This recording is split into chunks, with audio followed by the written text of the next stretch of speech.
show. Parker's here. Look at him. Look at him. He's glorious.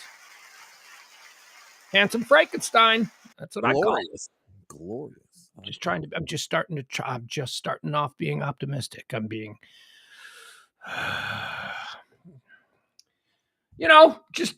what's wrong with that? Just trying to start the show up. I'll take it. Why am I in like a weird? Can I get any further out of frame? Yeah. I'm like, what is? I'm just gonna do the show from over here because I'm not wearing a hat. So that means I look like a thumb. Hi, John. Hi. Hi, Al. There we go. All right, let me see if I can get this better framed. There we go. Okay. Sup, James? Sup? Go ahead. You just go ahead and start with it then. Start with what? I got nothing to start with. Oh, okay, because that. What, do you think? Is there something I should be starting with? Like, chippy. Sup, James? No. Like, no. Just bailed on me Saturday. Didn't even say bye. Oh, no. Wait, did you bail on me or did I bail on you? Well, you're the one who left the tweet that said James did the classics. Did you call it a Southside exit or Irish exit?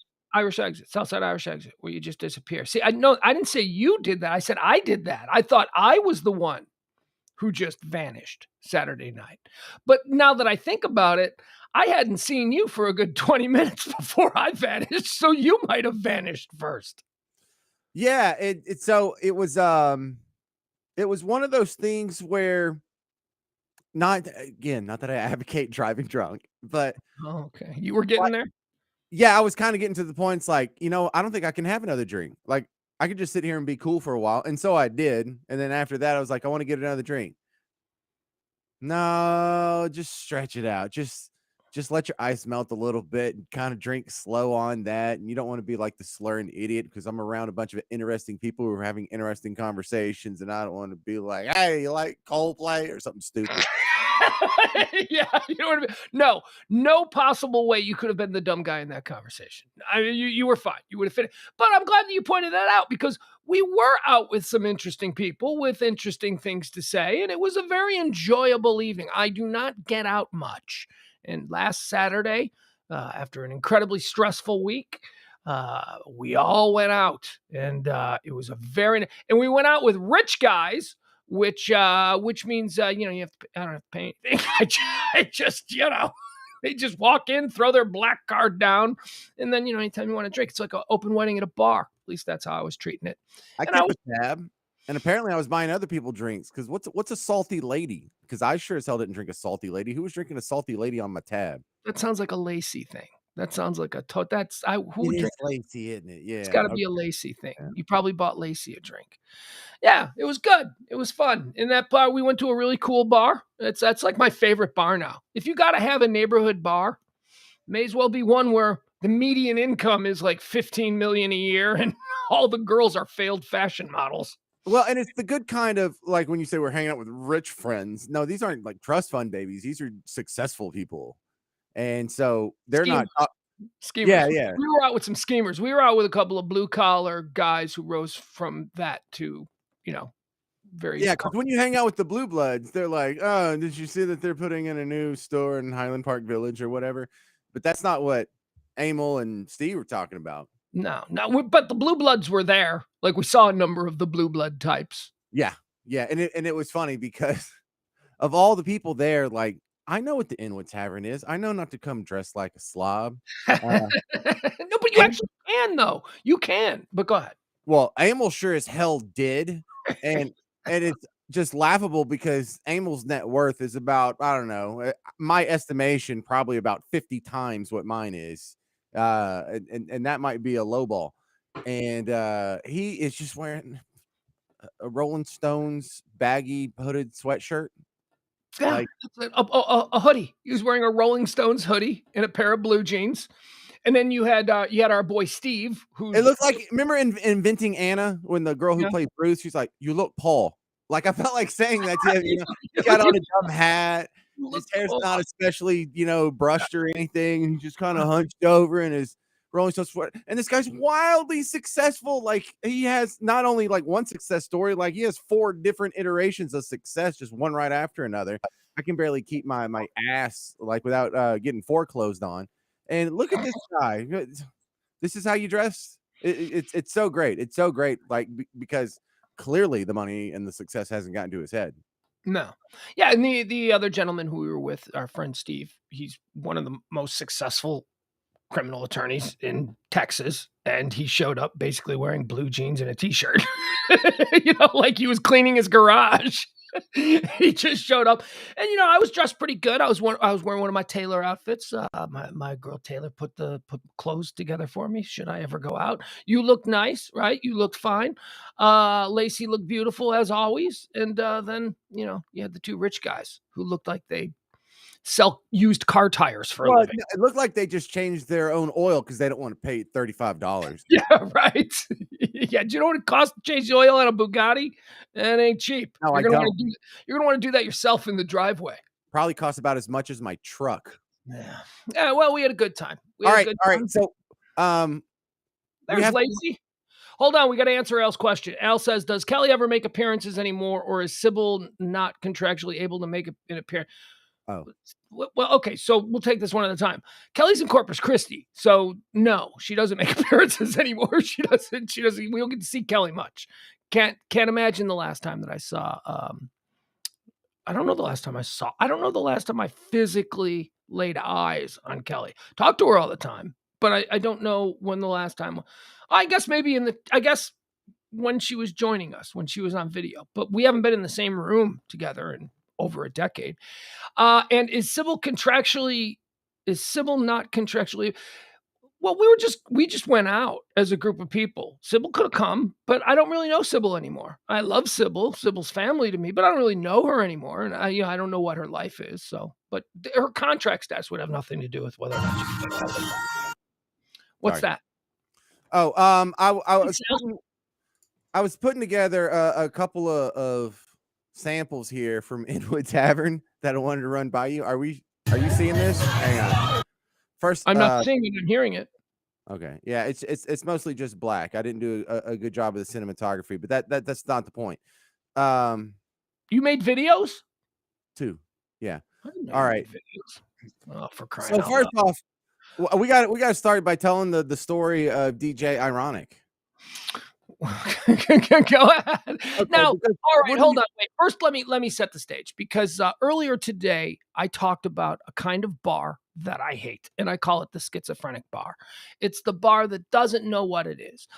It's the bar that during the day is a sports bar with wings and cold beer, and then for some reason at 9 o'clock they bring a DJ in, and it suddenly tries to become a dance club. I hate that. That's a bar that doesn't know what its lane is, and it's just trying to make money off any gimmick it can. That never works, except at the Inwood Tavern, where I think it works there. And we were there before DJ Ironic showed up, when it was just a sports bar and everybody was just talking and hanging out. Not even a sports bar. I shouldn't say that. It's a neighborhood tavern.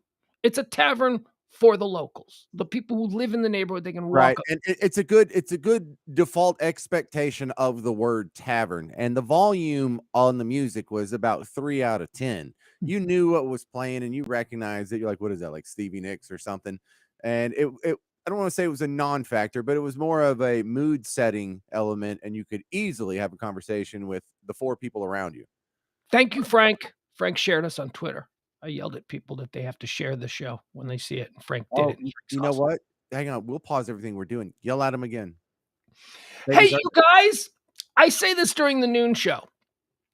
If you support this show, and look, it's not just all about dropping something in the tip jar. If you can't do that, and I mean this, the absolute least that you can do is take your little finger and just forward anytime you see this show come across your time. Just forward. That's all. You don't even have to. You know what? I don't care. You can even say, "This show sucks. Check it out." I don't care. Just get it out there. Just help us grow. There you go. I don't feel like yelling. I'm in a good mood. Well, I'm just very disappointed in all of y'all over the lack of sharing because it really is a minimal effort. And like, I'm a lazy MF, but you people are just so disappointing. I It mean, is the really, least you can do. God, share. All right. So then what we have is some dude comes up and sets up a table just at the front edge of in the corner there at the front of the bar. and he's a guy that doesn't look like a DJ. You know, most DJs try and have some sort of flair or look cool. I don't know whether it's like something, Adidas Let me pants or something. let me tell you what DJ Ironic looked like. I see you say I think he does look like a real DJ. He looks like every DJ on the south side of Chicago. He looks like every old school house DJ who's now 55, has been doing it for 30 years and isn't trying, doesn't have the purple. No, he's not like a club DJ. You know what I mean? I know what you're talking about. You're talking about the flashy club DJ who's trying, but the rank and file DJ, especially the good ones, they look like DJ Ironic, I think. I have seen good DJs that look like DJ Ironic, but just know that he's in the genre of not a flashy guy. He is dressed very pedestrian. He's wearing jeans and a black T-shirt that says DJ Ironic, which is how we know his name. Mm. So it's time for DJ Ironic to set up and start playing some music. And the volume of the music goes from about a 3, maybe a 4 to about an 8, which is really loud. Yeah. And he starts playing one of the worst party songs in the history of white people. I can feel it coming in the air tonight. Is that a party song? No, it's the worst. It's not even close. That's the song you listen to when you're driving over to your ex-wife's house to slaughter her and her family on Thanksgiving. That is not a party song. Yeah, or like when you're home by yourself on New Year's Eve because your date stood you up, so you're just like in the living room by yourself with a shaker of bourbon and like one tear, like And the liquor Indian. and seriously contemplating ending it. Well, you're just cleaning your guns for a really long time. You're not really suicidal. Mhm. So I thought that was awful. It's like, okay, so we bring in the DJ to play some music, and he doesn't play music. We have about 4 minutes of sound effects before the 5 seconds of air drum glory, and then more boring song. So like he came in and it was a party killer, and then it dawned on me, oh, I get it. He's DJ Ironic. There you go. You see? I should. However, Got me wait, good. don't gloss over don't gloss over the drum solo part, because that was another little fun thing that we did. We moments before, we tried to lay an over under on how many old white guys in the crowd would do the air drum solo, the dun dun dun dun dun dun, and I set the bar at 3. I said the over under is 3. We'll see at least 3 people do that. How many did we see, James? I don't remember. I think I saw 5. I saw 15. I really set that over under low because every old white guy and even some young girls all did the air drum thing. It was spectacular.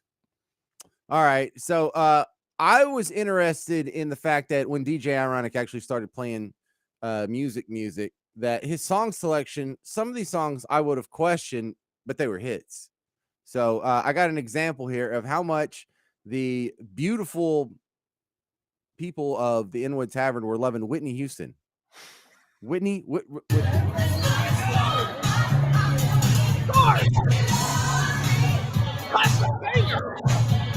with this? All right. So I would not have guessed. Good for DJ Ironic. I would not have guessed Whitney Houston would have been a big hit. Y'all don't understand. This wasn't a dance club. This was what people were mostly standing around. But when Whitney Houston came on, they started dancing. How will I know?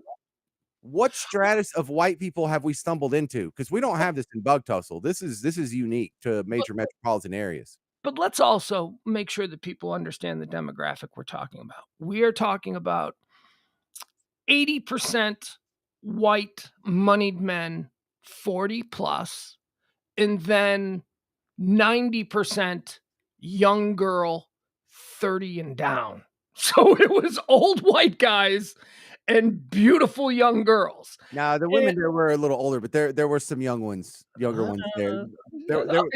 Average age 33. Would that be fair? No, because there were crowds of women that were like 50. I didn't see that. But okay. I know you saw Green Shirt looked like she's about 33. Green Shirt was hard, man. Green Shirt had a body that made everyone in the room's jaw drop. And then you saw her face and you realized she was 60. Which, But she looked like a mannequin, like if something you would sculpt. Like, what does a woman's body look like? Oh, that woman in the green shirt. That's what it's supposed to look like. A Greek statue of the female form. She was with a little bit of plastic surgery. Well, a whole lot of plastic surgery, but man. Here's something I noticed that does overlap with bug tussle. When you get into these places where people have money and everyone's beautiful, the women are tall. They're like 5'8", 5'10", a lot of them, and there were a couple of 6-footers in there. Mhm. It it Models. does that coincide with money or something? Or is that like just Yes. Vikings or something? Beautiful women, models, that type, are attracted to money. So, yes, that's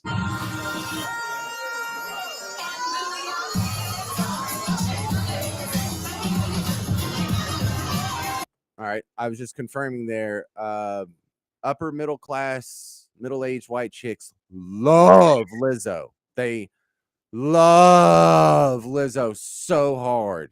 yeah. Was that it? Yeah, I know this, trick that I do for myself. It's kinda like Memento, where I take just random 5-second videos throughout the night in case I have to piece it back together the next day, and so these were my little breadcrumb videos that I Okay. take sometimes because I didn't know how far I was gonna get. I mean, I remember everything because it didn't get that far, but in those just a case moments. I had a good time. I love that. Like I said, I love that bar. It's like my bar of choice. I just like it because we typically, because we're old, we typically get there before it turns into the DJ Ironic show. So we almost always have a table, like we did. We almost always have a couple of chairs, like we did. Um, However, word to the wise: don't try and use the bathroom after 10 o'clock. Did you at any point have to go try and use the bathroom and were confronted by that line of like 100 people? There's what is Yeah. it? Well, It's when you get terrible. no, when I went, there was a line of, like, maybe 4 people the first time, 6 people the second Oh, time, and so what you do is you end up watching the pool game, and I always enjoy these people who are so committed to the pool game when the bar is so damn crowded, you have to, like, every shot, you have to move people, move, man, give me some space. Dude, it's crowded. Take a hint. No one wants you to play pool. We need this space. There's action going on here. This dude's hitting on that chick. That guy's about to get a divorce. This chick's free drinks. I think that's a pickpocket. You know, it's why are pretty you sure they're breaking up. That's a prostitute. Yeah, it's very, you know, and you're playing pool and you're fun playing. to look at. What do you y'all have money on this game? What are you, Paul Newman? You sharks all of a sudden? Get out of here. Stop it. How about the girl, at Inwood Tavern on Saturday night who was the spitting image of 1999's Denise Richards? How about that girl? Ah, I remember her also in a green shirt. Oh my god. Yeah. She was in There the was all a green shirt. You guys remember, like, Wild Things era Denise Richards? Like that, Yes, or that's before exactly what you look like. Yeah. before, what's his Charlie Sheen got all of his stink all over her, and now she's, like, not that anymore. There was a girl there who looked exactly like Denise Richards, and She looked in like order. She looked like Denise Richards looked before I knew who Denise Richards was. She looked like Yeah, Denise Richards at, like, 23. I yeah, don't think I knew her at 23. and the trick for Denise Richards is it's the mouth. Like, her most distinguishing characteristic is her mouth, her smile, the way she smiled. God, this girl, I Yes, could not stop yes. staring at her. I was like, "Oh my god. Girl looks exactly like Denise Richards." What else? Okay, so DJ Ironic, entertained the masses on Saturday night at the, started out by setting a very low bar by opening his set with Phil Collins "In the Air Tonight," which was a very strange way to kick off a dance party.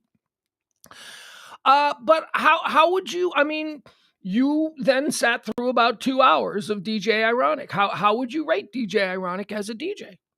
Well, DJ Ironic appealed to the rest of the room more than he appealed to me, but that was the right thing to do, and I would rather have DJ Ironic playing the songs that everyone else likes rather than playing the songs I like, because I wanna be in a place that's having a good time, not a place that's like, "Who is playing the Beastie Boys deep cuts?" Because, that's what I would think is cool, right? No one wants to hear my shit. No No, one no one cares. nobody So wants to hear the Toadies demo. Right? right, it's a bootleg for when they opened for Nirvana in Right. '93. Uh, and I really enjoyed the fact Hey, that he would Rick. pull out some yeah, some obscure songs and they would just hit. They would just he was just landing. And like if he plays Groove is in the Heart, that a 33-year-old upper middle class blonde chick from Highland Park is gonna love it, right? Yeah. But I didn't know they'd go nuts for like a Whitney Houston, and there were a few other weirdos in there They that were going nuts for Britney. They were going nuts for who's the Hannah Montana girl? oh, Miley Miley. Cyrus. They were going nuts for Miley. They were look, hey, DJ Ironic started out in a hole. That it was difficult for me to imagine DJ Ironic being able to pull out of opening with In the Air Tonight by Phil Collins. But I believe he followed that up with Party in the USA, which immediately got the room going crazy. I have to say, and it's exactly as you saw it. DJ Ironic knew the room. He'd been there before, and he had slayed that room on previous occasions. And what I witnessed was a master of knowing the room. That guy slayed. And Yeah. it started out so bad. And I was like, maybe that's the irony that he starts out really bad and that you think, oh my God, this is going to be awful. And then it turns out you're like, hey, look at me dancing to DJ Ironic. What you playing next, DJ Ironic? Very cool. Yeah, the disappointing thing about the guys' night out scenario is I'm not gonna get lucky. Like, there's not a chick that I'm gonna hit on and you wanna go back to my place kind of thing. See, it's not that I don't like I can't have fun without my wife being there, but when you take that entire element away from it, you can only have so much fun. Oh, I disagree. I think you can have more fun.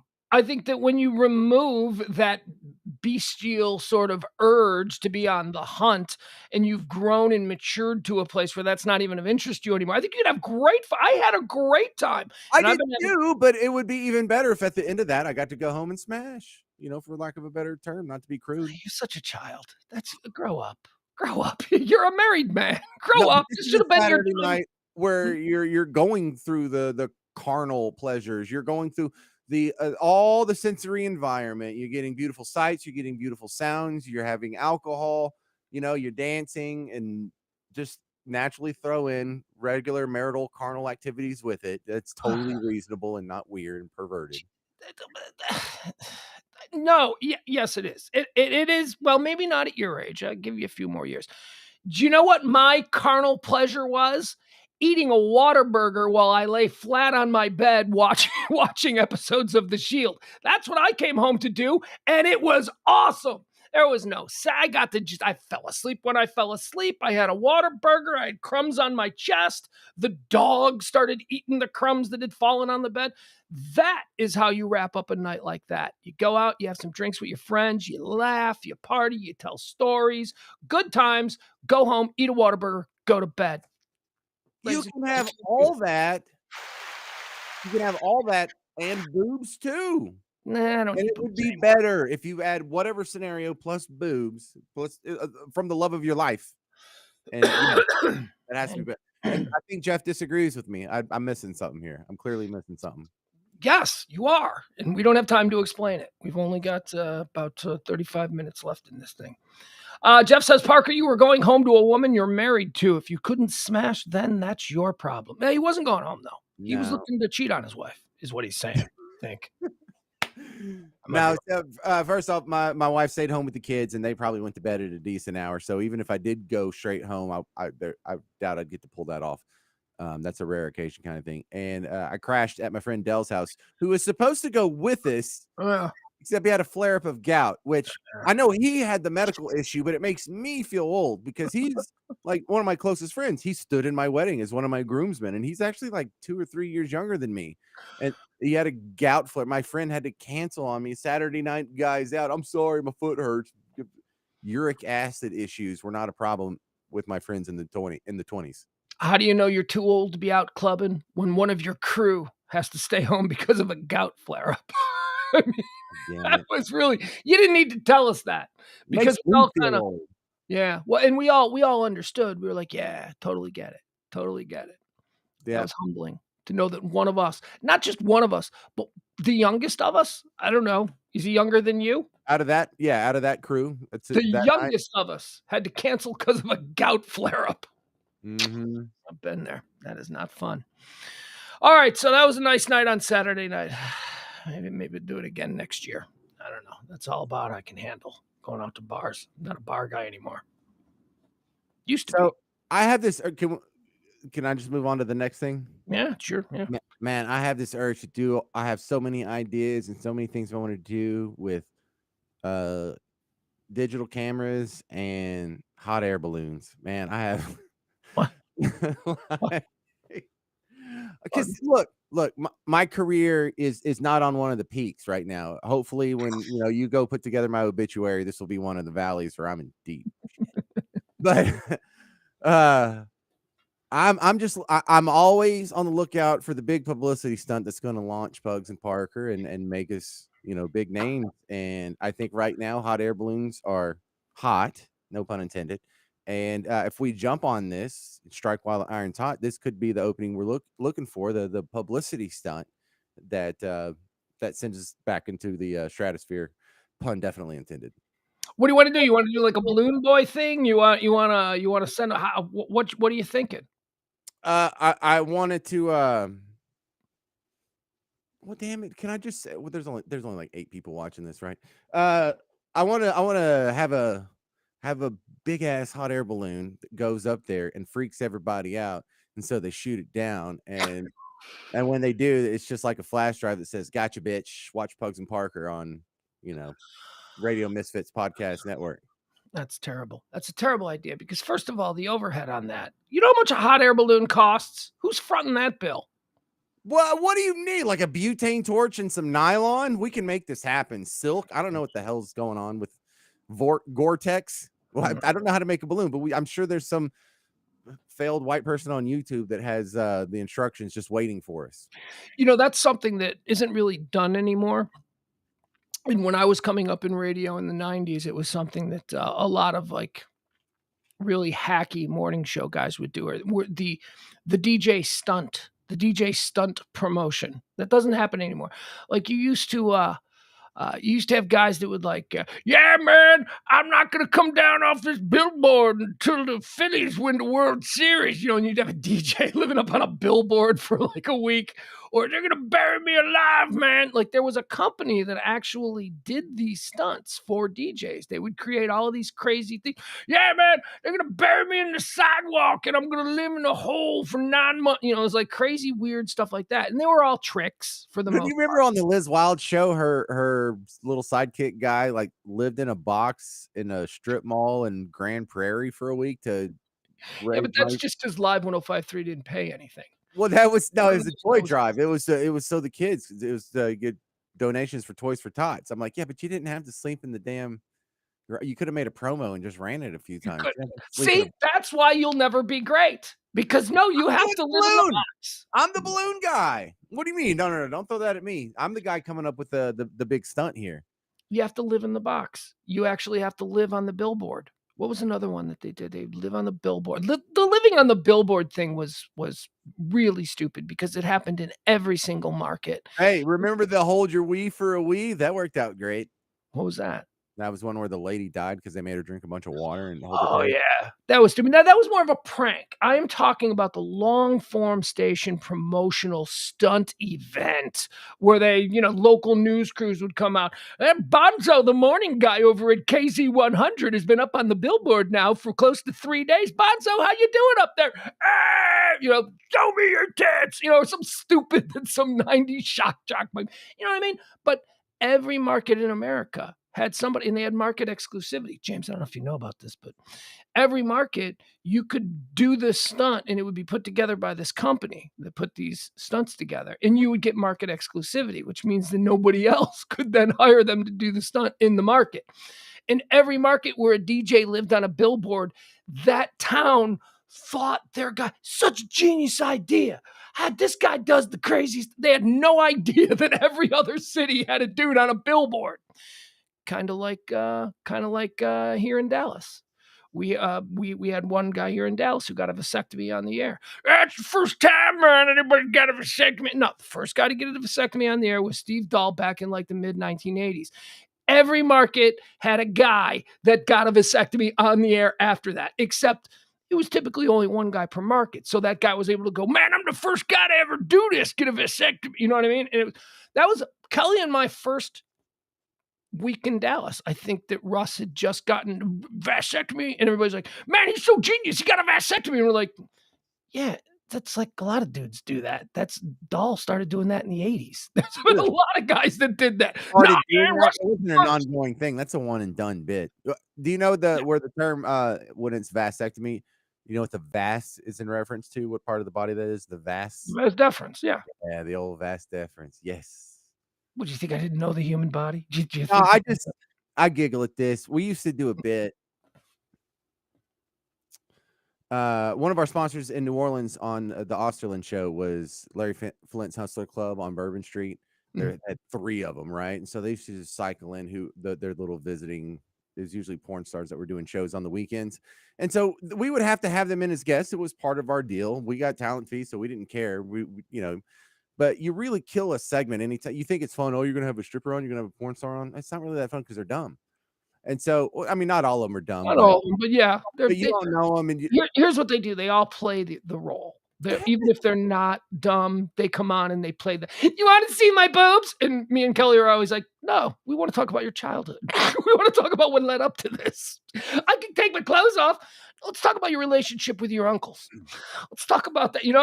That's well, we found I found a good way to make this work and be entertaining for all.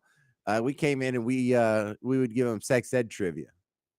Like after like the 10th one, like we tried so many things and some of them worked okay and most of them sucked, but this is the one that stuck. And so this is what we did from here on out. Every time that we had to have strippers or porn stars on, we would ask them and we're like, what connects the balls to the urethra? And the answer is vas deferens, and like they wouldn't get it. They wouldn't know stuff like that. And for some reason, that's what stuck. Everyone loved it. We got comments. We laughed. They laughed.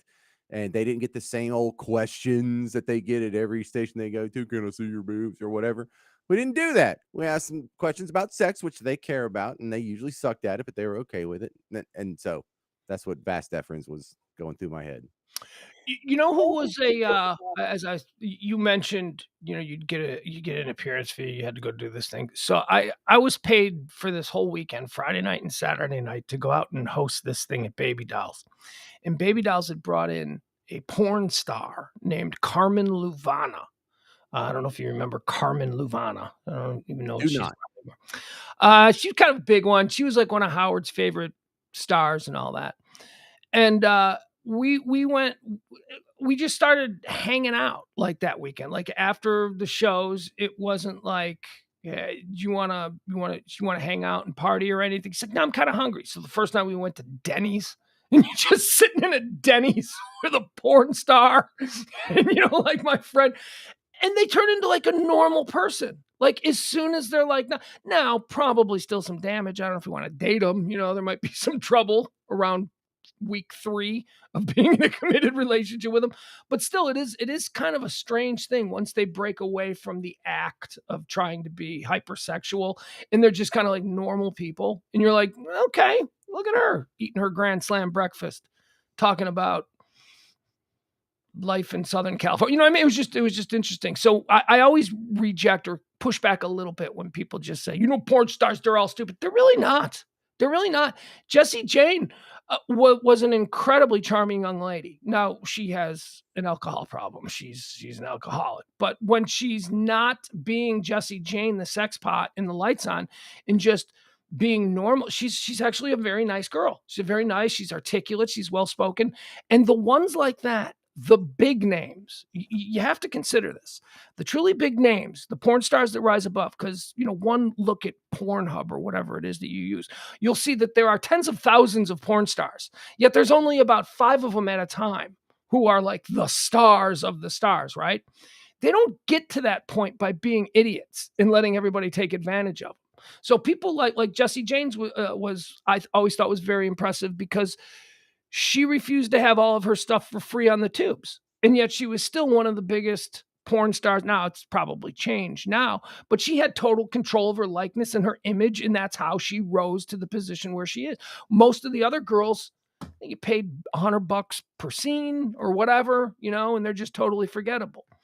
So anyway, the trouble that leads to that lifestyle might be well documented, but I think a lot of them are also just smart girls who are like, I didn't I wasn't born with a silver spoon in my life in my mouth, and people think I'm hot, and this is a way for me to cash in on being hot until I'm 25. Well, if you're a victim of abuse, but if you just happen to be born hypersexual, which it's a small portion of people, but some folks are just, their brain chemistry makes them nymphomaniacs. That's an excellent way to take advantage of an otherwise, ill-fitting approach to society. It's like, you really, really like sex, that might be your perfect job. Like if you really, really like cooking, you might want to be a chef. If you really, really like talking and entertaining the room, you might want to be a talk show host.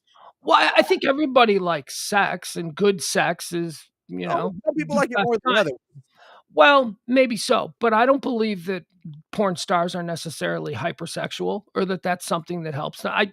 No, but if you are, and some If of you them are, are, sure. and what a great fit that is if you're able to be both hypersexual and attractive and be able to pull that off, because that wouldn't that be your dream? Well, yes, but I don't again, I don't know that that leads to a necessarily, a leg up in the industry.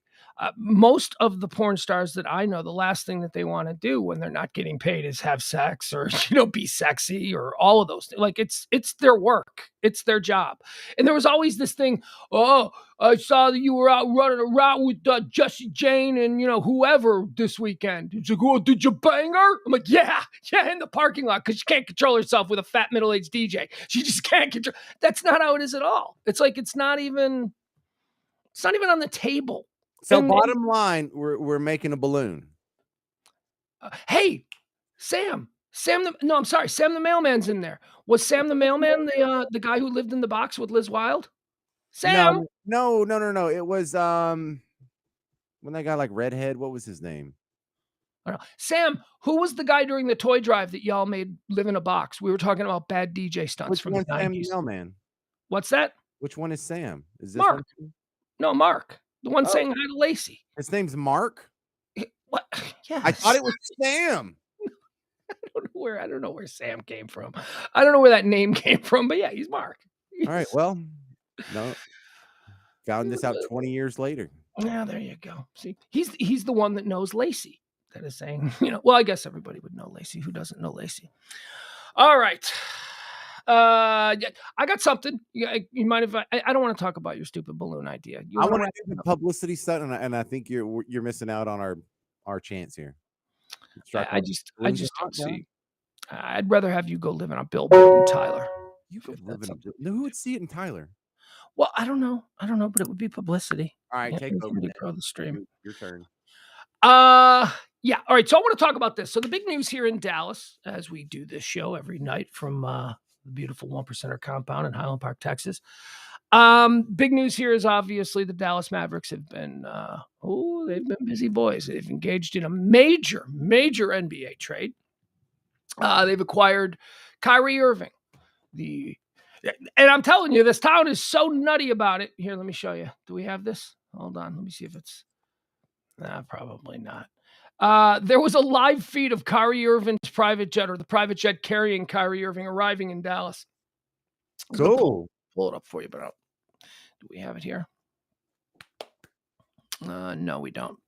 That's all right. Anyway, Kyrie Irving acquired from the Brooklyn Nets for Spencer Dinwiddie, and who else? We gave up a whole bunch of picks, We and gave we him got. a pick in like 2029, I which I know. thought was a great deal because if you're Jason Kidd, you're probably not even going to be the coach in 2029. If it does, I mean you've been successful in the meantime. So you're either going to be successful or this is someone else's problem. Yeah, I mean, I don't get that either, and you only see that in the NBA where the draft picks are so far down the road. It's like Luka's going to be on a different team in 2029. I mean, I can't imagine. Anyway, um, where was I? Okay, so Kyrie Irving is coming into town. Kyrie Irving is teaming with Luka Doncic. Oh, bunch of people are very excited about this, as Kyrie Irving is a talented basketball player.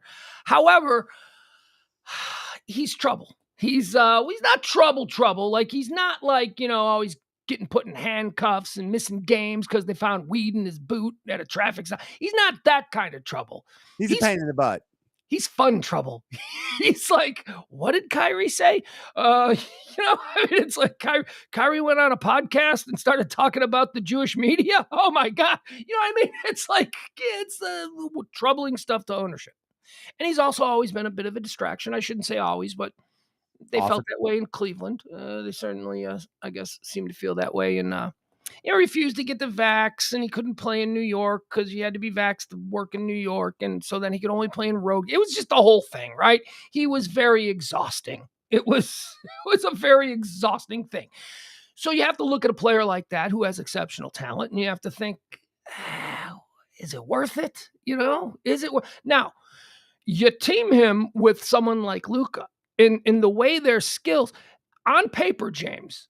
This looks like this is going to be amazing. Your biggest problem is with the game on the line and a second on the clock. Who do you give the shot to now? Because Kyrie's going to take it. Sorry, Luka, but Kyrie ain't dishing it. Okay, Kyrie's going to take that shot, and also Luka's going to take that shot. So looking down the road, that could be an issue. However, it's a good issue to have when you have too many good guys who are capable of dropping the dagger through the heart in the final second of the game. But I've got a little list of things here. I want to go over some of the things, James, that Kyrie Irving has said. Okay, this segment will be called "Weird Shit Kyrie Irving Believes." Okay, so I want to go through a long segment, isn't it? Not that little, but it's a long list. It could be. It could be. We'll skip through some of them.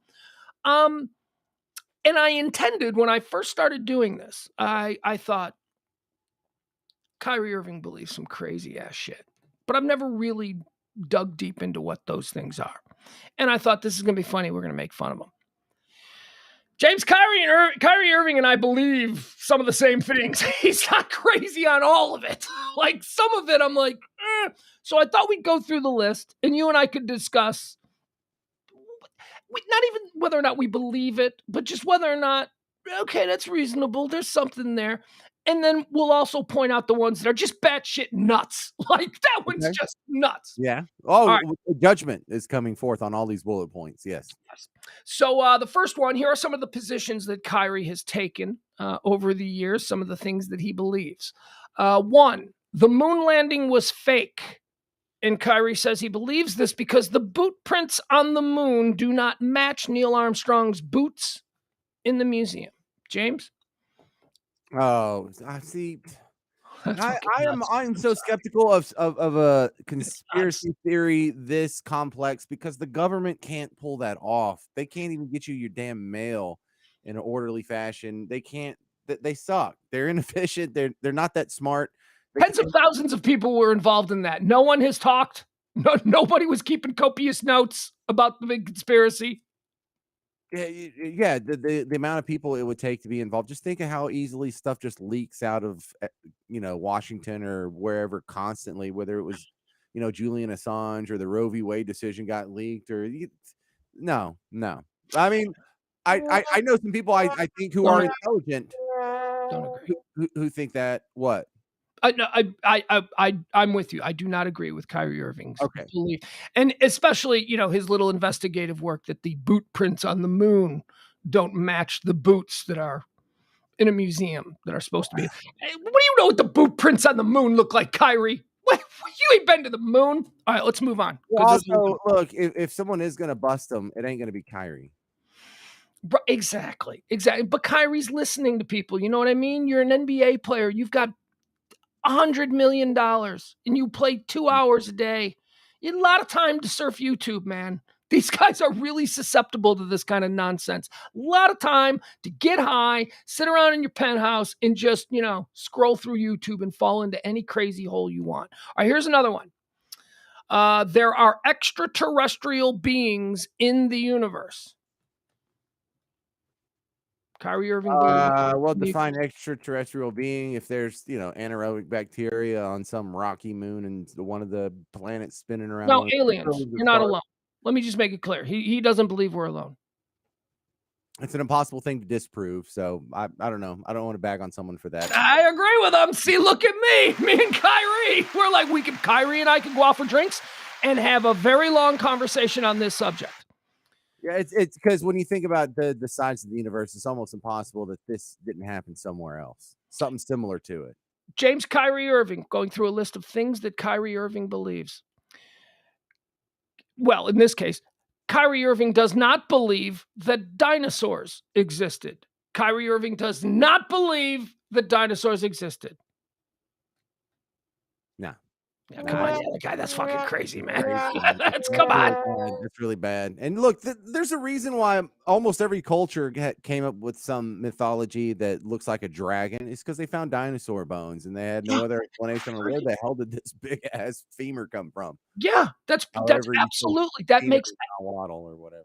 that's a brilliant observation. That absolutely explains the mythology of dragons that go all the way back to ancient times, because they were finding giant, we found giant dinosaur heads, right? They were finding giant dinosaur bones and shit, and they were like, "Oh, this must be." All right, here's another one. Kyrie Irving does not believe the Earth is round. Kyrie believes the Earth is flat. We don't even have to discuss this one, do we? Do we? I mean, come on. I have so many questions for these people, and there was a Netflix documentary that did not explore the questions that I had because I want to ask these people, like, what's under us? Like, is it tortoises all the way down? Like, what? Tortoises, tortoise shells. Well, no, that was an old Greek. Was it Euripides or Socrates or some crap like that? Uh, I don't know. I have questions because I know what they believe for the dome around us. They call that the firmament, and so the stars are just like little lights that are placed in the firmament, like Christmas lights, and the whole Why thing. are you even trying to justify this lunacy? Kyrie, how does your phone work? How when you send something up into the cloud, how does that work? And yet we have satellites. We know what the Earth looks like. We have seen real-time images of the Earth. Well, I also like it because if you do, one of the good things they did show me in the Netflix thing that I didn't really think about is if you think the Earth is flat and there's just like a dome above us, like we live in some big Truman Show simulation. Yeah, we're an ant colony, an ant farm, or whatever they What want to does call it. that make NASA? That makes it this big comical kabuki theater that it's just 100% there, not to go explore the stars and advance science, but just to defraud the public and make sure no one realizes that we're living in the Truman Show. Let me ask you this, and this is the question that always comes up first for me when people say, the Earth is flat. Not that I run into a bunch of these people, but on the off chance, I always say, okay, the Earth is flat. Why are they lying to us about it? What's the reason to lie to us about it? I don't get it. I don't know, man, and I don't know. Look, I You I know what I don't. mean? No, if this would have to be one of the greatest lies that governments and authoritarians have all agreed, we're gonna keep this lie going. Why? Why? What is the point if the Earth was flat when they go, "Yeah, the Earth's flat." I like the idea of one of these guys get a plane and fly it off the edge of the earth or whatever. You can. Ship. It seems there's ways you could disprove this, and they What they do you they mean talk. ways you could? It's been disproved a million zillion times. Yeah, Ways, of course there are ways to disprove it. That's why it's so frustrating. yeah, I like it when they had the laser guided gyroscope that cost like $28,000 to see. Well, if the Earth really is round, then from this time to this time, the gyroscope will switch positions because there's a curvature of the Earth and it's rotating. And we actually have finally we got an anonymous donation from a believer, so we have the money to go buy this laser red gyroscope. It's the most accurate they use it on the space shuttle, and it measured correctly the curvature of the Earth. And they're like, "Damn it!" But they still believed. But Of they course. still believed. Ego. At this point, they're too embarrassed to say they were wrong. You got to be dug in. If you're going to stake out a position in something this batshit crazy, you will never admit you were wrong because you know there's no going back. How you can admit that you were so wrong? You can't. All right, here's another one. Kyrie Irving believes that the education system is designed to lie to us. The education system is designed to lie to us. Is Kyrie Irving wrong? That's such a vague statement. What does he mean by that? I don't know. I don't I know know. what he means by it, and I agree with it. Absolutely. Here's another one. Me and Kyrie will go out for drinks. We'll talk about aliens, and we'll talk about how the education system is some sort of collusion between the governments that be to lie to us and give us false information about what the world really is. Yeah, but you don't believe that. You still I do. support public schools.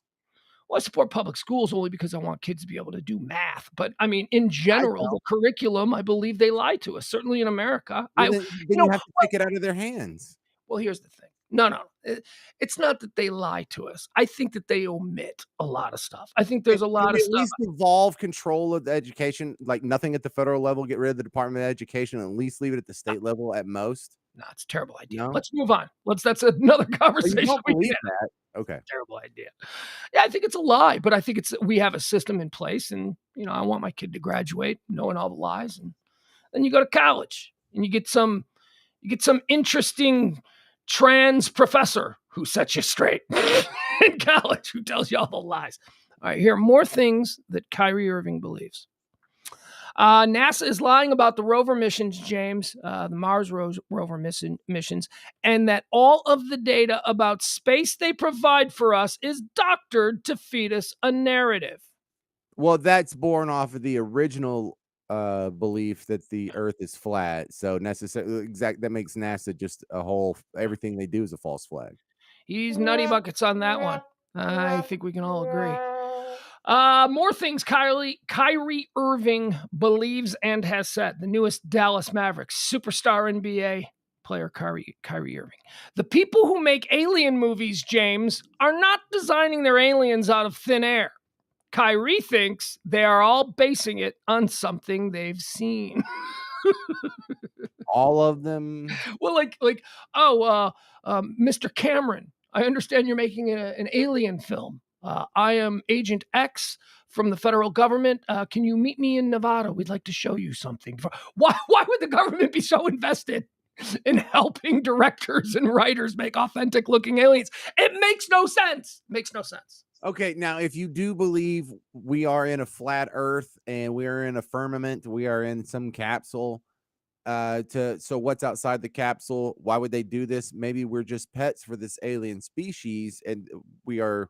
I don't know if they're source of entertainment or resources or who the hell knows, but every once in a while, if we do have some sort of overlord outside of the flat Earth world that the illusion that we live in, maybe they like to intervene every once in a while. Maybe they enjoy our movies. Look, if we were an advanced civilization, like we would be like sea monkeys to these people, right? Yes, They would be so far above us. They just have us in this little terrarium. And when you have sea monkeys, they don't know that that's not the whole world, right? And so every once in a while, when you see a big net come scoop some of y'all up, you think, oh, it's aliens. That makes sense. well, now look, obviously I've given a lot of thought to this very issue, and you hit on something that is incredibly true. The idea, the human ego that there is something bigger and greater than us, because we like to think that we are God's chosen children. What if there is another alien race out there? What if there's another planet? I always like to say, who's their God? And why did their God give them the kind of technology that they can come look at us, but we can't even get off a launch pad 50 out of 50 times? You know what I mean? Why is their God I more powerful than our God? And maybe if God, when no, I know the answer to that. Maybe when Jesus went and visited them, they weren't a dick about it and killed him. oh, James, oh, I'm sorry, that is brilliant, James. There you go. Maybe they didn't kill Jesus, and that's why they got the cool laser guns. Yeah, yeah. But we only got 3 years out of him. What if he had what if he lived to 70, which wasn't unheard of back then? We could have got a 40-year Jesus career full of miracles and advancements. But no, we had to get all pissy. No, actually, not even we. It was our Jewish brethren, and they're Roman overlords. So the Romans and the Jews. Shame on I was you. gonna say the Jews take a lot of beef on this, but I think the Romans also hold quite a bit Yeah. of Well, responsibility. the Jews are actually they're a push on this one because they gave us Jesus in the first place, but Yeah. then also took him away. So Kyrie Irving, things Kyrie Irving believes.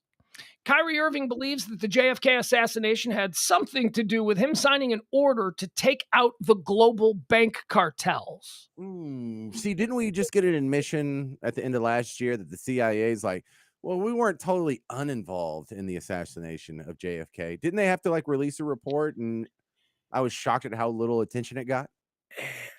Like it's an ever evolving story. The further we get away from that November afternoon in 1963. The more stuff we find out. Kyrie Irving says that the JFK assassination had something to do with him, JFK, signing an order to take out the global bank cartel.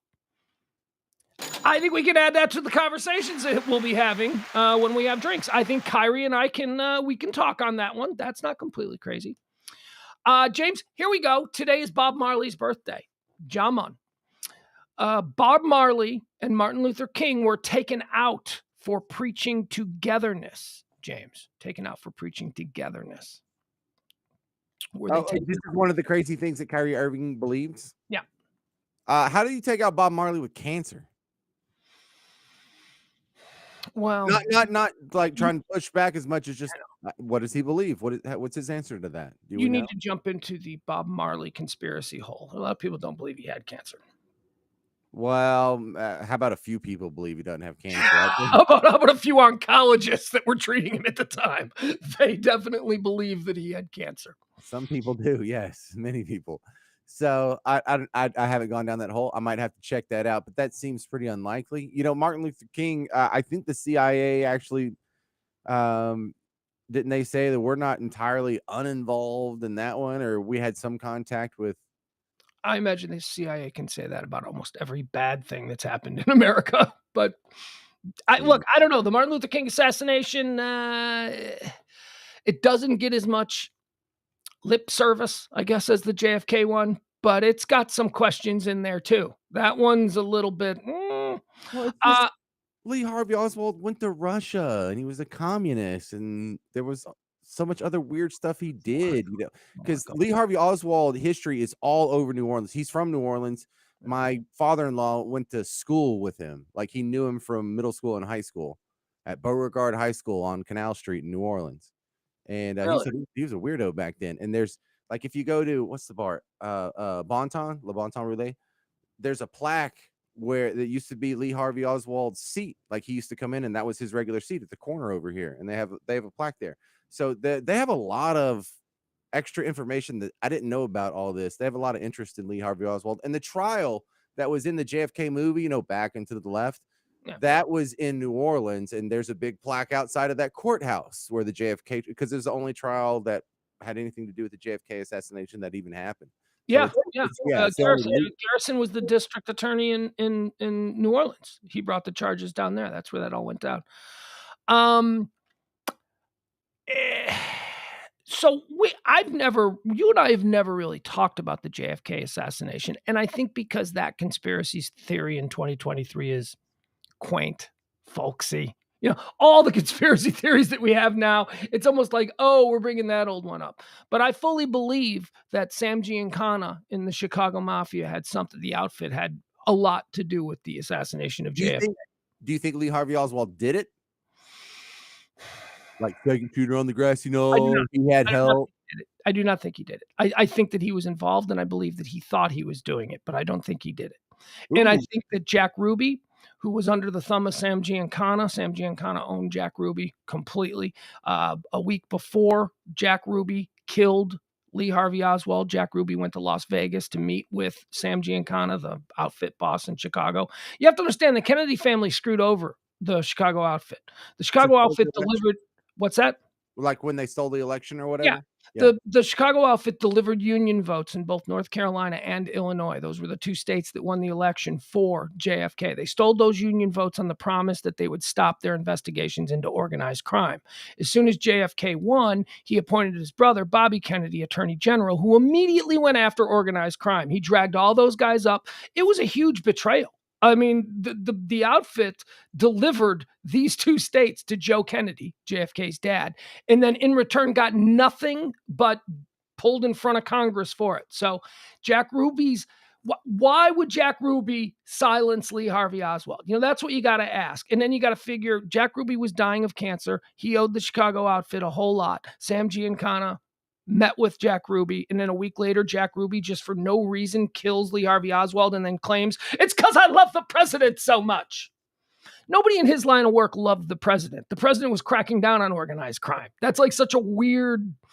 So I believe that now I think there's a whole lot of moving parts. I think a lot of it has to do with the Bay of Pigs. I think a lot of it has to do with what Garrison brought in the trial.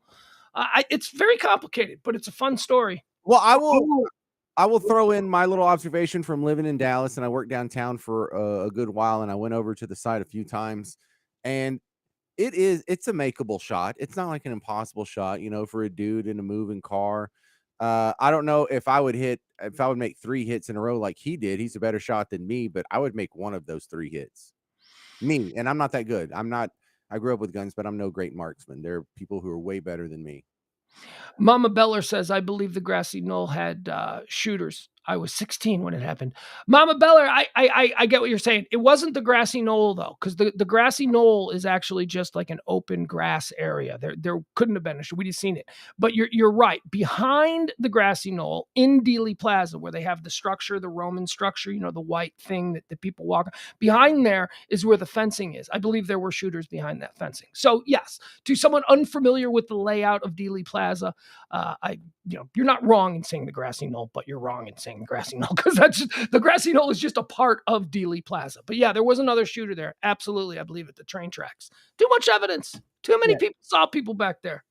And the grassy knoll, like there's a bunch of roads and bridges and stuff going on over there. Yeah. And so there's just little chunks of grass between the roads and the ramps and stuff. And so yeah, it's where the two sides of Houston Street split to go to 35. And in the middle of that is like a big, almost boulevard little chunk of grass. That's the grassy knoll. So I used to walk my dog. That's where my dog used to poop on the grassy knoll. And I always thought, in this American history, my dog is pooping on the grassy knoll. I got to And the clean funny that thing up. is, for people who've never been down there's an X on the spot where Kennedy got killed, and there's a So steady stream of tasteless. idiots, I know, that like to run out there and take a picture of themselves, get their friend to take a picture of them standing on the X, and that's a busy road. Is that Commerce or Maine? Which one is It's that? Houston. Isn't that Houston? I thought it was Houston that splits off. What does it turn into? It turns into like Elm or Maine or Yeah, what is it through Commerce, downtown? Canton, Pacific, maybe? Pacific, yeah, something like Yeah, that. I don't know. Anyway, it's a pretty damn busy street, and it's just off the cusp of all those giant buildings. It's where the roads turn into the buildings, and people almost get hit there all the time. Oh yeah, and you see it. It's very funny. It's you see them. They stand out there and they stand on the X like, look at me, I'm standing where a president got his head blown off, and then they got to jump out because a bus comes by, a dart bus. How many people have died where Kennedy died? Probably like, I don't know, a dozen, I bet. Hold on, that's kind of an interesting thing. Hold on, let me see something. I lived. I don't know. Did you ever go to my place when I lived right down there, right No, down I the did street? not. I did not. I was aware you lived downtown, and you talked about letting your dog doo-doo on the grassy knoll before. Yeah. The crazy thing about it is that it doesn't matter what time of day, there are always lunatics. It's just that little area is filled with international lunatics. People come from all across the world to just hang out there. So here, we'll get a look at this. I want to see if in the Google, hold on. Let me see if in the Google map, if we've got a collection of lunatics. We may even have somebody trying to stand on the X. And they're probably from like Indonesia. They came all the way from Jakarta on like a 23-hour flight with 4 relays just to come take their picture on this dumb X. All right, you know what, James? I was wrong. You were right. It is. It's Elm Street and Main. It's where Elm Street and Main split that create the knoll. Yeah, So I hadn't been there in years though. Yeah, there's so here this is the knoll. This is just a little area, and then the rest of this is all Dealey Plaza. This is the book depository right here. Here's where the shot was taken. 6th floor right there. So the shot was taken here. There's the X. Wait, that's the first shot, and then what is this? Why are there 2 X's? Do you know? There's an X for each time he gets hit, right? Is it? All right, so here we go. So there's an X. I think there's an X for the headshot, and then the other one's the next shot. I don't know. And there's another X. Oh, there's an X. This is the one that people always try to stand on. Yeah. It's like, don't stand there. Traffic's coming. That one X is just from the Google Maps, putting it on there. All right, here, let's see what kind of crazy people. This was just taken, when was this? This was May of 2022. There's some crazy people. There's crazy people. So funny, man. These people just stand around in here and just want to talk to you about the assassination. It's like you hear every accent from every country, and it just, I'm just trying to walk my dog, man. I don't wanna have a long conversation about this. Just trying to let my dog poop on a historical area." Yeah. Alright. Yeah, so there were crazy people. That's one of the things I love about living where I lived when I lived down there. I loved how close I was. I loved that I used to go to the sixth floor museum all the time. I love that place. I know it's a dark thing to love, but it's such a cool. I mean, all the history that they have there, they've compiled every bit of media from that day, so you can just sit and watch, like, a BBC broadcast of the event, you know what I mean? It's really a cool place. Alright, can we finish up? Because I know we're running out of time. Let me Anything else crazy yeah, Kyrie yeah, believes? let me run through a couple more crazy things that Kyrie Irving believes. We got time. It's fine. Uh, Already smashed, so you're good. Kyrie Irving believes that I don't know who they are, maybe he's I, anti-trans, I like it already. I like it already. they are creating separation in race and class to control power in the world. I completely agree with Kyrie on this. I think this has been done. It's the reason we have a thing called the caste system. I mean, this is not too far out there.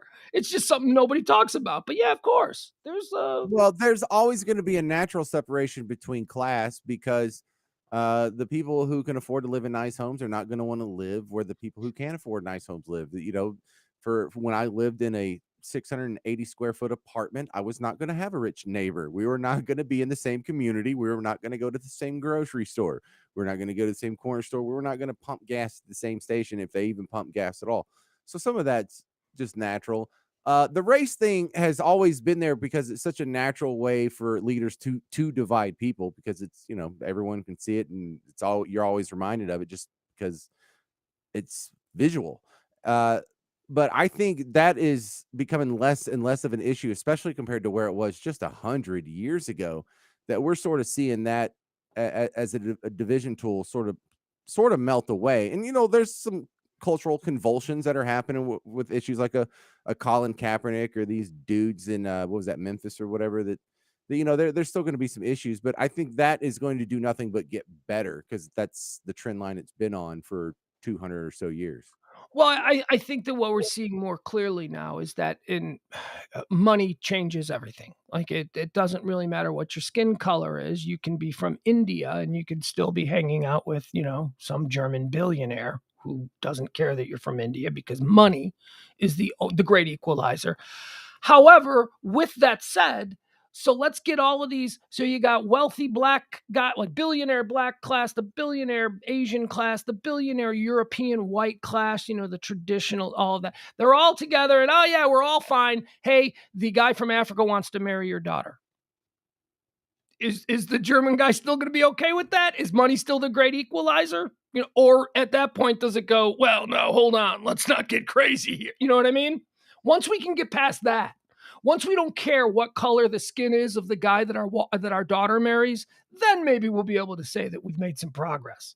Those, Okay, so let's take the hypothetical like Texas oil billionaire, like a Ross Perot or a Hunt or a T Boone Pickens or whatever his name is, one of those guys, and his granddaughter wants to marry, say, a Patrick Mahomes. I don't think so. Yeah, I really I think that's gonna cause some problem. Look, okay. not for me. My son actually is attracted to black girls, and I think that's great because I think that our family, our genetics, we need something other than just watered down white European, 90% Irish genetics, right? We could use a little bit of jazz flavoring. We could use a little something to help the next few generations of my bloodline be better, is Yeah, all I'm saying. because So everyone likes a little salt and pepper, but y'all are just kind of salt. oh, what's a fish belly Salt, white, man. salt, salt. Look at how white I am. Look at my wrist. Look at how white I am. Fish belly white. Kyrie Irving believes that listening to audiobooks while you sleep is a more effective way to educate yourself. Because he slept through classes in school? What is he trying to More say? it could be better education than not listening to audiobooks while you sleep, because at least before you go to sleep, you hear something intelligent, hopefully. For Osmosis is a thing, it can creep in maybe. I don't know how effective, but better than not doing it. I'm gonna give him one of these on that because that's not something totally crazy. Benefit of the doubt, yeah. He also believes that he has a far bigger purpose and cause to his life than to play basketball. Okay, good for you, kid. Yeah, I would hope that you would have that. I would hope that every professional athlete believes that they have a Well, much greater calling than just putting ball in hoop. now I like that mindset because really that's going to be up to you, Kyrie. When you're done playing Mhm. basketball, what are you going to do with your other 40 years on this earth? And you know what? If you're like, digging sewers for some village in Haiti or Africa or in Moldova or whatever, who cares? Uh, that's up to you. You have the resource to do it. And if that's what you think about yourself, a lot of people have done a lot of great things for their fellow human beings because they had some sort of idea of grandeur for themselves. Look, if that's how Kyrie Irving decides to lead his post basketball life, then I'm willing to let it slide that he thinks dinosaurs didn't exist. A lot of them have. Like, have you ever seen or have you read lately what Akon has done? Because it dawned on me like a few years ago. Like, I haven't heard an Akon song in like 10 years, and he had. There's at one point where he had like 4 songs where he was like the artist or a feature artist in the top 10. He's just been out helping poor people for the last decade. Good for him. Yeah, right. He's like, I'm done with touring. I got a I nice. wish I was rich enough to do that. I would love to do that. If I just had all the money in the world, I would like to think that I would be heavily involved in at least trying to do something good. So it feels good to do something good. But he It goes really does. overseas. He's like, oh, y'all need a new water well? Done. Done. I Yeah. got you. I got you, Makalaki tribe. Or that's what I've read about him. I'm not Akon's biographer, but I've read some good stuff. All right, James. I'm done with you. You're done with me. Go away. Fun show. There he goes. That's James.